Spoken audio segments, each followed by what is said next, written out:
And Daniel, Goethals Bridge dealing with an accident. New Jersey-bound Goethals, a crash. We've got at least the one lane down with that. There's a 30-mile-per-hour speed restriction at the Goethals Bridge because of the weather. Also, the Outer Bridge crossing with a 30-mile-per-hour speed restriction. It's 35 at the Tappan Zee. It's 45 on the Garden State Parkway and the New Jersey Turnpike, all because of the weather. We've got big puddles. There's salting going on. And just a mess on the area roadways. So very slick conditions continue, at least in a bunch of areas now.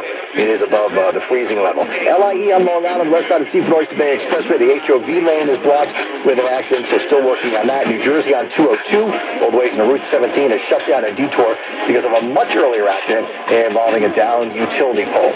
Now, across the Hudson at the Holland, construction free, so looking good. Lincoln Tunnel with a tube closure. You've got the shutdown of the center tube. George Washington Bridge inbound lower level easy pass, only same for the Palisades approach. The overnight construction canceled because of the weather. And Route 80 in New Jersey, a broken down truck eastbound and exit 37 in Rockin. On the WCBS. Drizzle in the city. Coast changing the plane rain overnight. Rain and freezing rain will taper off before daybreak as temperatures slowly rise to 38 degrees in Central Park by daybreak. Later today, clouds bring to some sunshine, becoming breezy and milder, high 56. Friday, mostly sunny and cooler, high 46. Saturday, mostly cloudy, high 44. 41 degrees in Scarsdale. It's 32 with some mixed precip in Somerville. Freezing rain, 33 in Central Park. This is WCBS, WCBS HD, and WCBS FM HD2 New York. A man is charged with murder after driving into a family of 8 in Rockland County, killing a mother and injuring her husband and 6 children. A school bus driver with 12 kids aboard crashes in Newark and has to be revived with Narcan.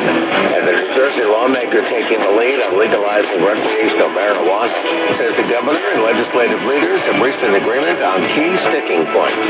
In sports, the Flames ice the Islanders 4-2. Freezing rain and 30 degrees on Thursday, February 21st. CBS News covers the world next. More than just a CBS News Radio. CBS News on the hour, sponsored by Rockin Mortgage by Quicken Loans. I'm Matt Pfeiffer. He said he was the victim of a racist and homophobic attack on the streets. Police there believe Jussie Smollett